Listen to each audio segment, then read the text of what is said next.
Welcome back to Rally Slide, a channel dedicated to the WRC. I'm Gal, a longtime fan of the sport, and today we'll review Rally Croatia.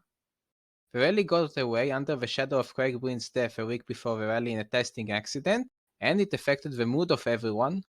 As a result of his death, Hyundai decided to compete with just 2 cars, and Toyota decided to nominate just 2 cars for manufacturers' points, with Elfyn Evans only scoring points for himself.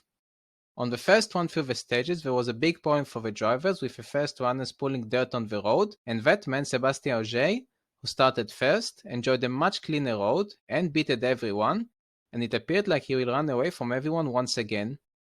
But then a surprise!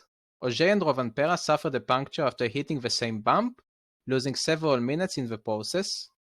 Ogier's weekend will only get worse, after he received a minute of time penalty from the stewards for not tightening his seatbelts correctly after changing his puncture, and also had on Saturday another 10-second penalty for coming late to the stage, along with another puncture on Friday.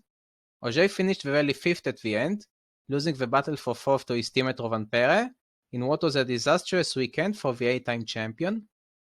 Thierry Neuville inherited the lead from him on stage 2, and despite complaining he didn't feel comfortable with the car, he managed to extend the gap to the chasing pack, which was led by Elfyn Evans, and finished Friday leading by 5.7 seconds. The weather also had a role to play, as on stage 6 the rain arrived, and some of the drivers decided to opt for the rain tires, thinking they are gonna gain a lot of time. It didn't turn out to be though, as it was only light rain, and those who opted to stay on dry tires gained a lot, and it saw Sapeka Lappi passing Tanak for third momentarily, before the Estonian regained the place on the next stage, and only ran away from Lappi afterwards. On Saturday, Neuville appeared to control his lead, as he nearly doubled his gap to Evans on the first 2 stages of the day, but on stage 11 he made a mistake and slid wide, hit a rock which damaged his suspension, and put him out of contention.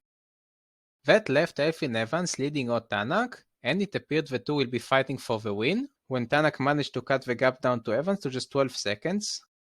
But once again, M-Sport had mechanical issues, and Tanak struggled to drive over the last 2 stages of the day, and finished the day 25 seconds behind the Welshman.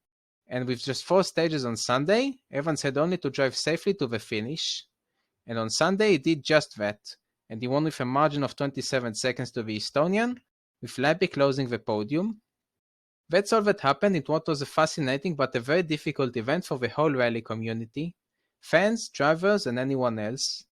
As expected, the memorial ceremony for Craig Breen was held at the end of the rally.